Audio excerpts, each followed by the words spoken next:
Can you not catch fish? Well, here are the top 5 best bass lures in my opinion. First up, we have the soft plastic crawl. This is my personal favorite lure. You can Ned rig it, you can Texas rig it, really any rig, and this one really works. Next up is worm. This one's pretty obvious. You can Texas rig it, Ned rig it, it always gets the job done. Moving on to the hard plastics, first up I have the crankbait, specifically the lipless crankbait. This bait is really good for deeper waters and it most always gets the job done. Up next is a swim bait. This is one of my go-to hard plastics. As you can see, very good action, and the bass usually always want to go after it depending on your pond. Last but certainly not least, we have the frog. This one has really good action. As you can see, its legs paddling behind it.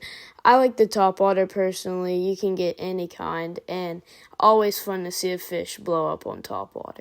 So that was the top 5 best bass fishing lures for beginners in my opinion. Thank you so much for watching, and please subscribe because I'm trying to get to 1,000 subs.